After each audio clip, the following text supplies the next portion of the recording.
Hey everybody, we are Panfurware LLC. This is Let That Sink In, Meet the Family with Edward Gregory, also known as IAmNinoBreeze.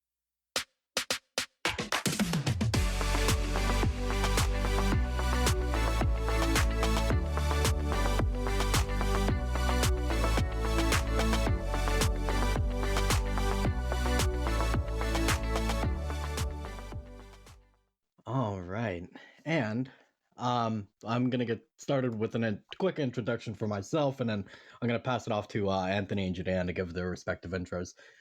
My name is Eric Ziegler. I am a sync licensing agent for Panfurware LLC Publishing. I'm a Full Sail University music business graduate of 2020 and longtime musician. Anthony, you want to go ahead? Yes, sir. Yes, sir. Anthony Ferrier here.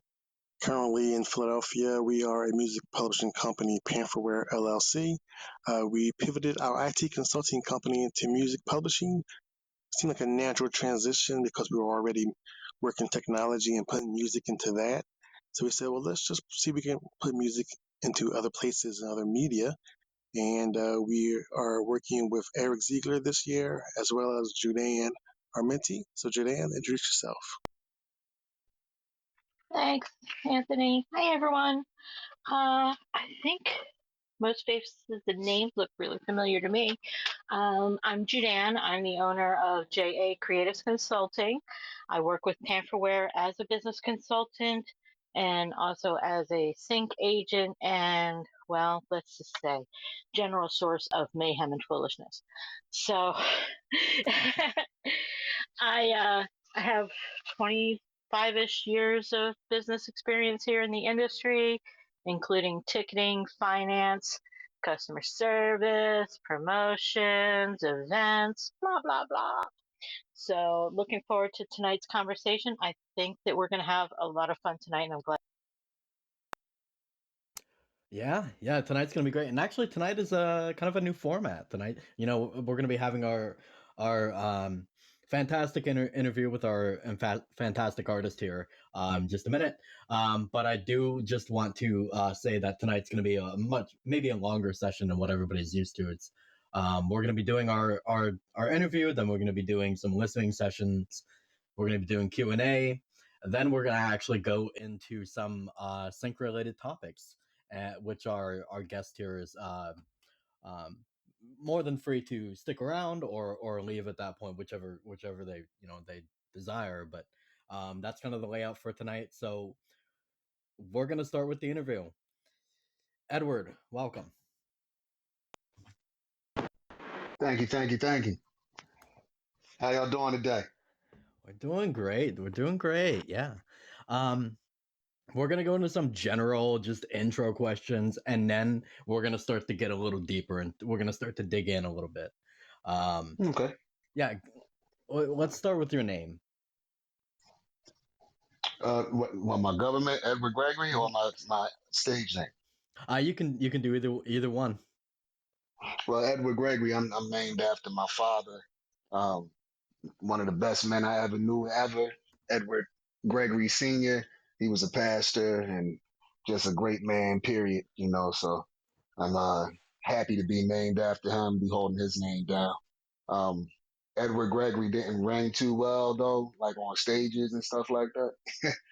Coming up didn't have like any type of a catchiness to it.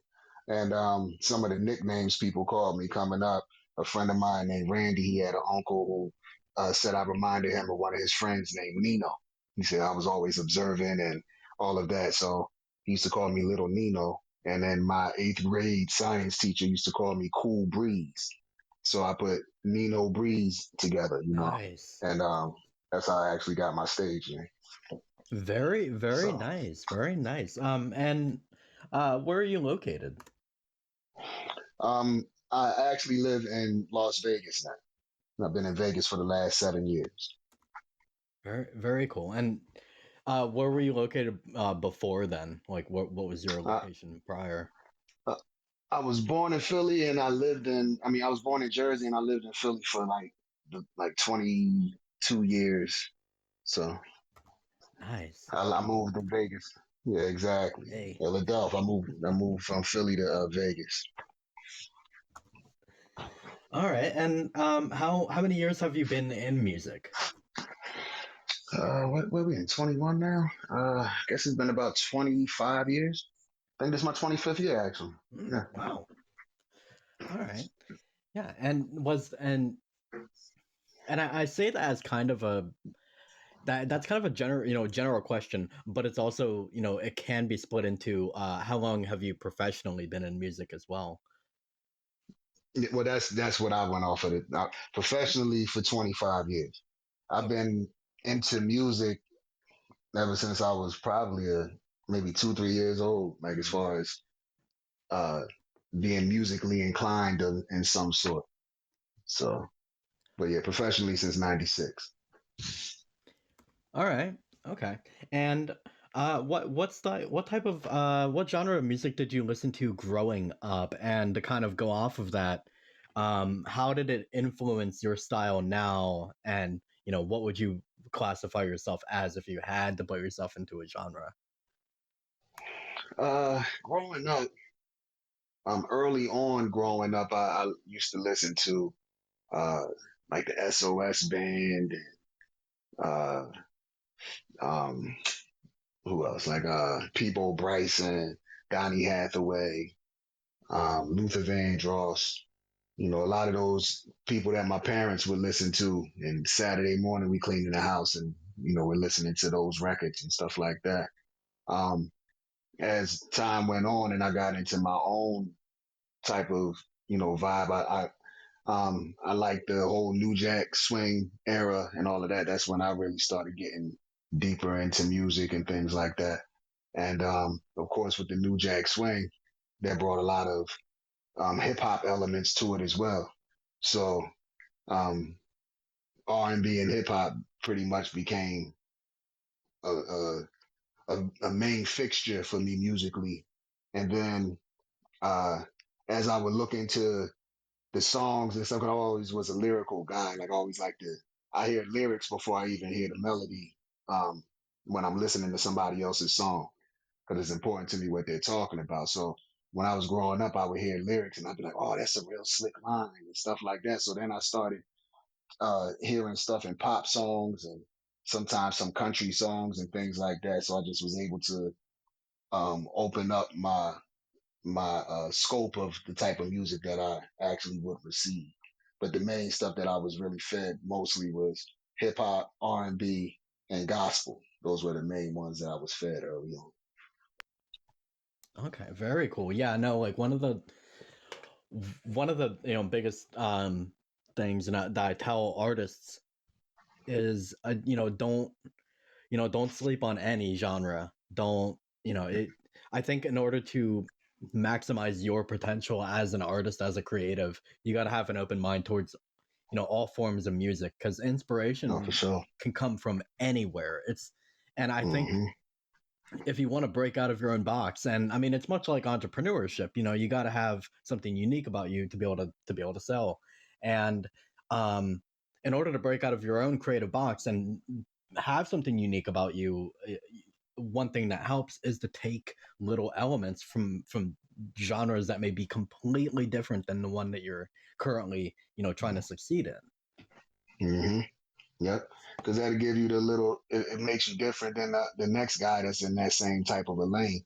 So now it makes you feel like you created your own lane, your own sound. Like for me, I sing and I rap. And I was doing it for years. Like in the '90s, I was singing and rapping, like the early '90s. And a lot of times people didn't understand. They used to tell me I had to choose one. And for me, it always was hard because when I hear the music, if I hear a track come on, the track tells me what I'm supposed to do. That's how I look at it. The track will tell me what I'm supposed to do. So sometimes I feel like I need to rap on this track. And I didn't like being pigeonholed. And somebody said, "Oh no, you have a beautiful voice. Why don't you just sing on the track?" No, I want to be able to rap on it too. Or if I'm rapping on it and I want to sing the hook, or I want to just do a rap bridge on it, or a rap intro, and I want to sing the rest. Whatever I want to do as a creative, I always felt like I shouldn't have to be. um, restricted in any kind of way of what I want to do with this particular composition. When a painter is doing something on that canvas, most times nobody restricts them. They just say, "Here's the canvas, here's the paint, here's the brushes. Whatever comes out of you comes out of you," and that's how I like to approach music. So early on, like I said, I definitely delved into those different genres of music and allowed myself to artistically do those things as well. I've sang a bunch of rock songs, like I said, hip hop, R&B, gospel. I fooled around with a little bit of opera. It was more funny for me, even though I respect opera. It just sounded funny to hear myself doing it. But I just did it to um, expand my scope, really. So you're right. If you can keep your mind open to various genres, that definitely gives you a lot to choose from when you're painting on this canvas. You know? Very well said. I love that answer. Yeah, no, it's. I think it's very. I think it's very attractive to be. It's very easy to get attracted to. Sticking in your own lane, in your own genre, because I think you see people that reach amazing amounts of success with that genre, and then you think naturally you think, oh, that's how I get that amount of success. I got to do it like that. And Mm-hmm. you kind of have that idea of, okay, yeah, they made millions of dollars singing this way, writing this way, I should write and sing this way, when in fact what it does is it can actually kind of screw you over. I mean, it can be something to where it's not, why would they listen to you when they can just go listen to that person if you sound the exact same? Exactly. And Yep. Yeah. just, That yeah. now you became a Hey, Eric. knockoff. Yeah. Jadan, yes. Sorry, I just wanted to interrupt and see if I could ask a question. Sure, yes. Edward, it's nice to talk to you. I don't think we've talked to each other quite yet as part of Panfurware, but with No, not your yet. Not father, yet. But yeah. glad to hear you though. Oh, you too as well, sir. I love your music. I've spent many, many hours listening to it as I'm working. So I Oh wow, wanted thank you. I to, appreciate it. oh yeah, I love listening to our catalog and especially your stuff. So I wanted to ask you, and this is kind of a stereotypical question, but I was just curious with your father being a preacher, are you Mm-hmm. part of that pantheon of people who have cut their teeth in the church? And to springboard off of that, how is your father and your family with you being a professional? Um, yeah, I guess, yeah, I would have to say I did cut my teeth in the church mostly. I would say even before the church, though, when I was a very young child, because like I said, on Saturday mornings, cleaning the house and stuff, we would be singing a lot of those songs, and my mother and father both are vocalists. And my dad had a group back in the day, back in the '70s. They were called the Medlows out of Jersey. They was on what was that? What was the label? Midtown International or something. I always laugh at it, a lot of the old stories and stuff when you tell me. But Did it was did something. he So I cross forget the paths name of the with label. yeah, did he cross paths with Questlove's father? They would have been I on don't the know. I think Maybe they would have been I the couldn't same even era. tell you. Potentially, potentially. He never mentioned any of it that way. He kind of actually tried to deter me from getting in the game because of what the game. Coming through the '70s, you see a lot of stuff happening, and of course, you see a lot of people not making it and falling to the wayside, and the way the drug game was back then, and everybody getting strung out, and the way the labels were robbing everybody so badly, and all of that. So he just always never really wanted me to get involved with the entertainment uh, industry at all. But then um, he understood basically, of course, because he was in it himself when he grew up, and as far as with the church aspect of my dad, when he grew up, he wasn't in the church. So when he started doing secular music, he didn't have that pull when people were saying, "Oh, you're not supposed to, you're not supposed to."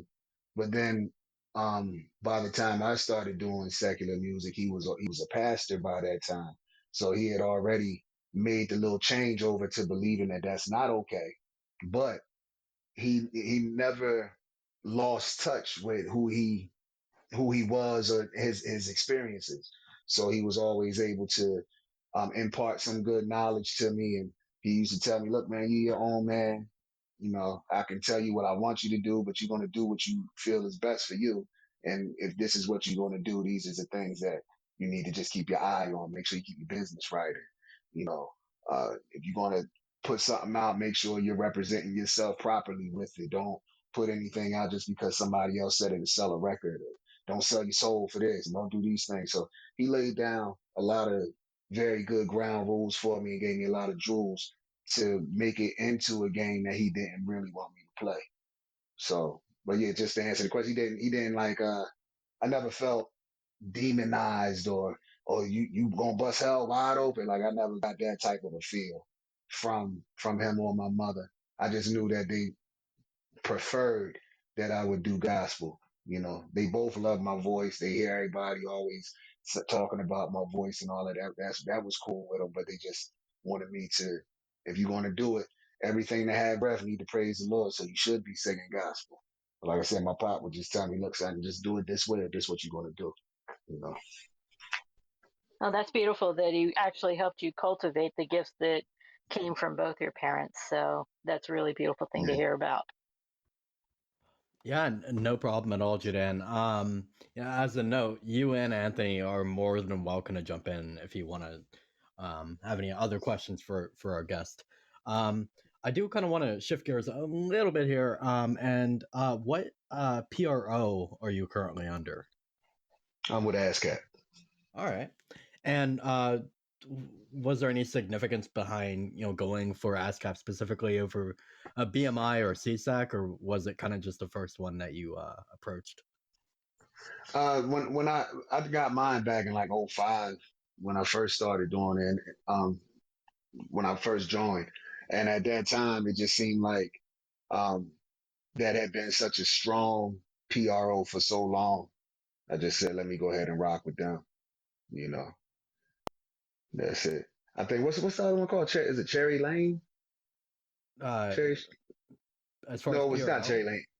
It was CSAC. It was CSAC. I'm sorry, CSAC, yeah, but yeah, yeah. CSAC I had considered, but I said I didn't feel they were as strong as ASCAP at that time, so I just went with ASCAP.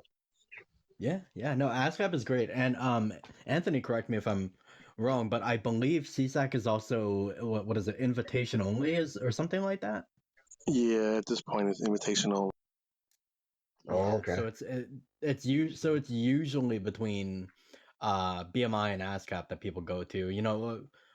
They just have differences in regards to how the payout works and everything. So it's always a good question to ask people, which one they went to and why, because it's everybody has different preferences. Mm-hmm. So on that note, can you talk about any other placements that you've had with your music? You know, to be totally honest, I've never had an actual placement with like a movie or television, anything like that type of thing. I've had things where people might have a, a a movement going with an organization or something like that, and I'll write a theme song for what they were doing with that, or mostly it's been a lot of stuff with like nonprofits. I did some stuff with Variety Club and leukemia, a few leukemia foundations and things like that, of doing little songs to try to bring attention to what was going on. And then I've written for other artists and things like that, but I haven't had anything that got placed on anything major or nothing like that. That's why I wanted to get with Panfurware so then I could finally do that. You know, that's the thing is, a lot of times as artists we have so many gifts and talents and we're doing them all at that whole time, but we don't understand how to maximize all of them. And then a lot of times once you do get the information, you were so much caught up in your process, your normal routine of doing everything that you were doing that you still don't pull the trigger on this new information that you had or this new outlet that you had. And I'm just one that's guilty of that. I tell Anthony that all the time. Like, I really have to, I really have to get better at that. Like, um, so yeah, just to answer the question, oh yeah, I haven't had any major placements. I've always felt like I should. Everybody's always told me that I'm good enough to, and my music. Why hasn't it been on this? Or you should have submitted it for that, And then the other thing is, other times when I would submit things, the people who I was submitting it with, they weren't actually people who could really help get you placed. It was just a lot of lip service at different times. So Yeah. Yeah. uh, I mean, yeah, And if yeah. I Sorry, may jump Anthony. Go in, ahead. no problem. If I may jump in, uh, I'm so close calling you Nino. Uh, when we uh, when we do talk about placements here, we mean both aspects, the business sync side as well as any features that you might have done. Like you said, okay. you've done a lot of nonprofit work, which is incredible. But have you also had a chance to feature or be featured on other people's projects? Oh yeah. Shoot. Uh, Jay Weldon, Young Cuddy, a bunch of hip hop guys. Like a lot of hip hop guys. I did a lot of hooks for a lot of people throughout the years. And I don't know if in Philly you got Charisma McElwain. Um, I did a few songs with her. Um, it's a good list of people. Montana Black, S5. It's a good amount of folks. I could sit here and list for a while. A lot of them you might not know. Some of them you might go, oh yeah, I heard that guy. I heard some of his stuff. You know. Well, a fun story that's not such a good story, but it's a fun story that lets you know about having the right management and stuff. I did a show in New York. I forget what the club was called, but Styles P from the Locks was hosting the show. And it was like 80 of us on the list to get up there and perform or whatever. And uh I don't know if you saw 8 Mile, but when they were calling him to the stage, Bunny Rabbit to the stage, B Rabbit to the Yeah. stage. Hey, let the artist up. And he was way in the back. They had to come way through. So I get up there, I do my performance. Um, Initially, it seemed like Styles P wasn't going to be interested. He was, it's IAmNinoBreeze, whatever. And then after I got done, he's going crazy, like, oh my gosh, he's the greatest, and all that stuff. He catches up to me. I'm walking to the train. Me and my boy, we walking to the train to catch the train back from New York to Jersey. And and I mean from New York to Philly, and he pulls over, and it's him and his manager at the time named Poops, and they pull, hell, Nino Breeze, and I'm like, who's this guy? Like, oh man, that's Styles. He remembers who I am. Like, okay, that's crazy. Long story short, he said he wanted to do a song with me. Poops got my information. I gave him also my manager's information because my manager wasn't there, but I told him contact my manager. I told my manager, I said, listen, Styles P's manager is going to hit you. We are not charging him a dime for this. Do not charge him. Long story short, Styles P manager calls him. He tries to charge him $1,500 to do the feature with Styles.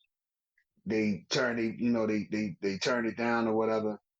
And of course, I got rid of my manager. But right there, that showed me, number one, I had what it took to get the attention of people that were already on, and I had what it took to be able to get those kind of features and to expand my brand or what have you.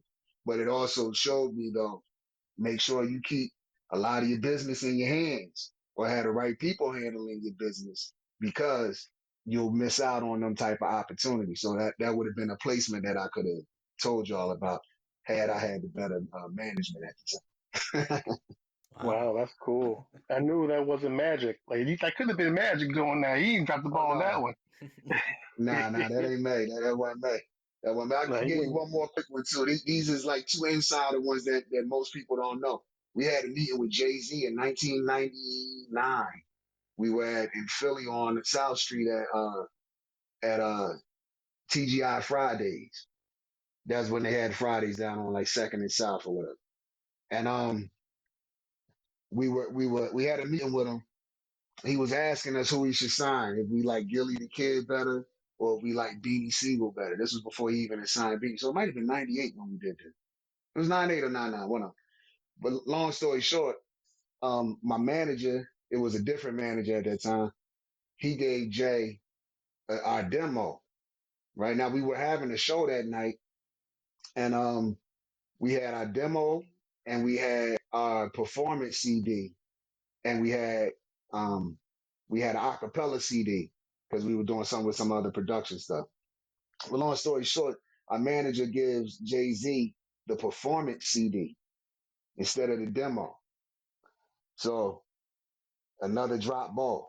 But he loved us while we were sitting there. We told him he loved everything about us, our image. We sang for him right there in Fridays. You know, he liked everything about us. And he was like, "Look, give me the demo. As long as the music, pan out or whatever, we probably could get some work done."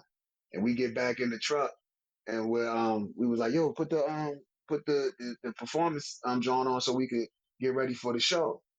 And he put it on, and it's lyrics on there. He was like, "Hold on, man, what this? What? Oh, you gave him the wrong CD, man." So that's yet another story of mistakes in representation and just different things, mental glitches, and those things that happen to potentially either hold you back or thrust you forward, or whichever way it goes. But funny stuff, though.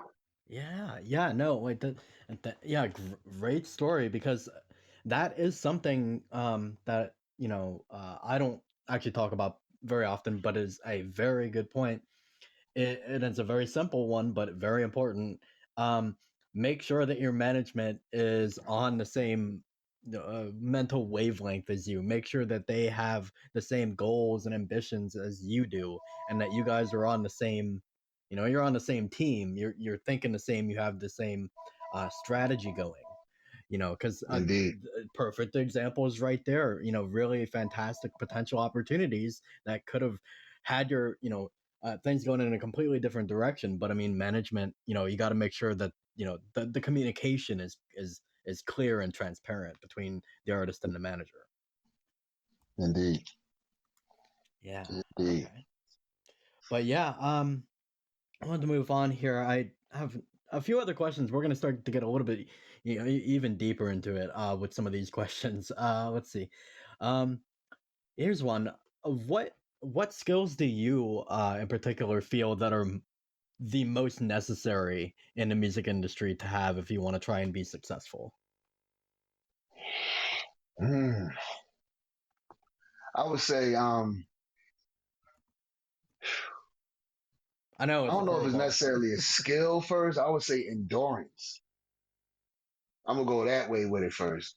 You have to have endurance and be able to be diligent, because even if you got a bunch of skills and talent, it's not like an overnight type of thing most of the time, and things don't always go exactly the way that you're trying to make it go. So you have to be able to really have endurance, have diligence, really have true belief in yourself, um, true belief in God, of course, because it ain't you by yourself rocking, but you gotta have, you really gotta have that. I really know this is what I'm supposed to be doing. Like, I really know this, and I really believe that this thing is going to happen. Um, Skill wise, actual like a skill set, I believe if you're creating music, you have to be able to have catchy melodies, something that's going to make people remember the record, of course. Um, like I said earlier, I'm big on lyrics, so I feel like your lyrical content, it don't always got to be deep or nothing, but at least whether it's a catchy lyric or um, something that is just going to be able to live, it has like a long shelf life. It's not just going to be a quick faddish type of thing. Um, but yeah, like with the artistry, I tell most artists and people that's getting in the industry of any sort, once again, a strong belief in yourself, endurance, diligence. I think those are the most important things in before even talent, you know. Yeah, no, I very much agree. And I mean, I would even add on to that adaptability. Like, you got to be able to adapt, for Indeed. whatever life throws your way. You got to be able to dip and dodge and, and come back again. Um, Yep. because, it because this life, especially in the creative field, especially in the music field, is going to be, you know something where curveballs are thrown all the time. And Hmm. things, opportunities come out of the unknown all the time, and you have to be able to adapt and change your form. You have to be kind of like water. You have to be able Yep. to, go with the flow. And but also, you're right, you do have to have that adaptability, because hard times, will come. There are going to be times in your musical career where things are rough, things are bleak, but you have to be able to have that mindset to push through, knowing that there will be opportunity, there will be warmth, there will be light at some point, in the future. It's not a matter of if, it's a matter of when. Indeed. Yep. You're right. Definitely right. And that adaptability, you have to.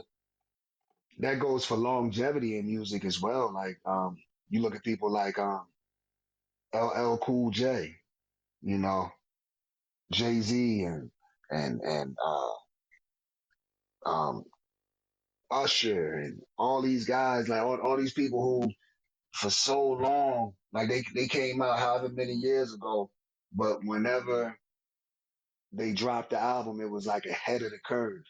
Like they always kept people like it wasn't. It was, but it still felt current, but it felt new.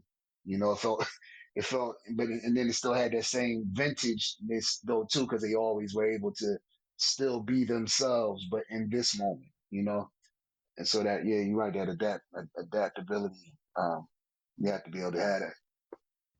Yeah, 100%. And so, kind of going off of that, because we're talking about, things that you told musicians, as part of advice, kind of turning that on its head. What is some of the best advice that you have received from another musician that has really benefited you? I would say one of the greatest things that I was told is be yourself. Very short. Be yourself, because it's only one you. That right Yes, there. 100%. I'm sorry. Yes, are you still there? I think your audio cut out a bit. Yeah, I'm sorry. My phone rang. Okay, okay, Oh yeah. man, I'm We're sorry. having Hold, bit. You sound a bit. Yeah, you sound a bit distant. Can you? hold on. I'm sorry. No problem. No problem. How do I get this volume back up? Can you hear me? Yeah, I can hear you a bit better. It's a little bit better. Oh, that's what happened. Never mind. I see what happened. My Bluetooth went off. Ah, I'm sorry. No worries. No worries. It happens to the best of us. Yeah. Oh yeah. Oh yeah. It wouldn't be a clubhouse room without technical difficulties. It happens to everybody, and anybody who says it doesn't is lying. No. Yeah, I'm sorry. My baby boy had just called me on, and then I guess when he called me, it made my Bluetooth go off or something because I'm on Clubhouse. I don't know how that works, but nonetheless, I'm back. All right. Okay. Okay. Excellent. Yeah, I can hear you perfectly now. You sound much better. Um. All right. Yeah. But yeah, For some yeah. of the best advice was just be yourself. They were saying to me that because at that time I was having trouble finding my music voice. I didn't know. It was one of them things like how you see everybody. These people are being successful doing it this way. Okay, you got these people over here doing it like this. Okay, it's this and that. Like, and I kind of can identify with all of these different things, but which lane do I have to go in specifically? I always thought you had to be in like one specific lane. And when this individual told me just to be myself, he said, "Are you in one lane?" And I said, "Nah, I'm not all like I got a little bit of this one and that one." He said, "Okay, so that's your lane. All of them together. That's you take them little pieces and that's your lane. Be you. That's just it. Nobody else can do that. It's not going to be another person that's going to be you." I said, "Wow, that's some great advice." And then also, Lauren Hill said it. She said it publicly before, but also when I had met her, she broke it down to me and she told me that there's only a certain amount of um emotions that's in the world. Period. Like you're gonna have anger and sadness and very just as a certain list of emotions that all of us are gonna be able to feel. If you write what you feel and what you're going through and your own truths and all of that kind of stuff, there's going to be some people that's going to naturally gravitate toward that because it's going to resonate with them because they felt those same things. They had them same questions. They went through those same types of moments in time and those kind of things. So um, she was saying, don't write a song for a specific demo. Like, I'm gonna write this for the club, or I'm gonna write this for that.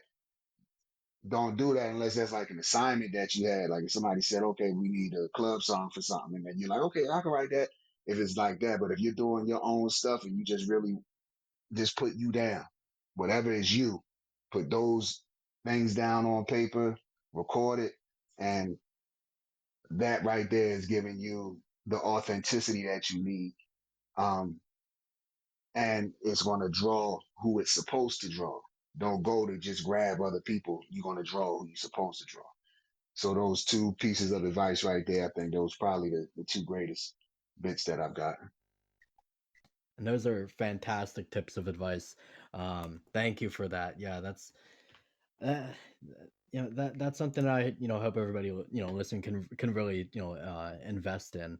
Um, I think I have one final question, and then we're gonna actually get into the next section, which is listening to the music, and kind of viewing it from a sync perspective, and also asking you about any background and inspiration behind it. But the final question that I have here is one that deals with it kind of deals with mental health a bit because I've always been a big advocate for taking care of you, making Mm-hmm. sure that your mental health is good.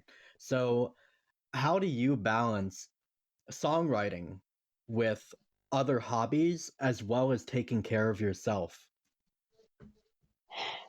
Um, well, I've worked in mental health for years myself, so um, I've always I've always kind of used music as therapy for myself. So whenever I would be going through something, a lot of times I was able to. I always used to say I have an unfair advantage over some people because I have that ability to write down what I felt and be able to sing it out or rap it out or whatever I have to do and get that emotion off of me and place it somewhere else and then feel like I can move forward. Like some people don't have those kind of outlets, so it's harder for them to get the emotion off of them and move forward. So generally what happened with me is if I'm feeling something, whether it's good or bad, I could, like I said, I could put it down. I feel like I got it off of my chest, and that was some kind of closure with that scenario that I had for myself, and it helped me be able to move on, um, a little bit more easily. Um, I'm sorry. What was the second part of your question? No, it was kind of one part, and that was actually a pretty very good answer, right? It was basically how do you balance songwriting but also taking care of yourself There you go. mentally. The balance of it with everything else. Yeah. I'm sorry. That's the part. So with the balance, with my songwriting in general, unless I have a specific project I have to do that's on a timeline, in general, my songs just come to me at various times. So it's not like I'm just sitting down and I gotta write this song. In general, it's not like that. It's like normally it'll just an idea pop in my head and I'll go ahead and I'll work with it from there. Um, if I have some other things I have to prioritize for that day, then that's what's going to get done.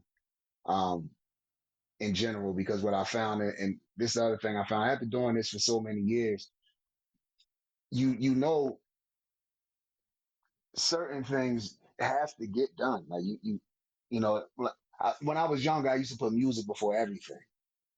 You know, that was the young and dumb stuff. Like I would put it before everything. I'm talking about any jobs I had.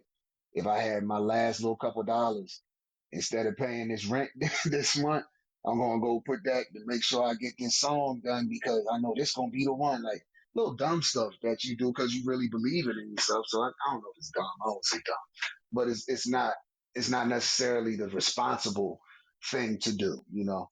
And over the years, just going through those different growing pains and that, I just learned if the very important stuff that's always going to come before this part of it because I have to have that done or else this part ain't going to work anyway, you know? So that's how I really pretty much try to schedule myself out so I don't stress myself. If it's any, like I said, if it's any project type of stuff and it's okay, we got a deadline, then I schedule it out, you know? So, all right, these are going to be the times that I'm generally going to be writing. We're going to be in the studio at these times or whatever it is. I make sure I schedule it out. But the baseline life top priority stuff, I always put that before um, what I'm doing musically. You know what I mean? Right. Right. Yeah. Because I think another. I don't want to say it's a trap, but another thing that's easy to fall a mindset that's easy to fall into is you know hustle, hustle, hustle, go, go, go. Just make music and make music. Indeed, like put that extra couple dollars that was supposed to go to rent, put that towards a new plugin or something, or software or whatever. And because Mm-hmm. this next one it's gonna be the one, it's gonna be the hit. I as soon as I get this one, I'll be good to go. And I think it's a very easy mindset to fall into, but what a lot of people don't think about is that you if you want to continue writing music and you still want to have that chance, you have to balance it, and that includes making sure that you're covering your rent, your electric, any bills that you have, your food, making sure that you're well fed, you're of sound mind as well, and that you're taking some time to relax and clear your head, and meditate or whatever it is that you do. But Mm-hmm.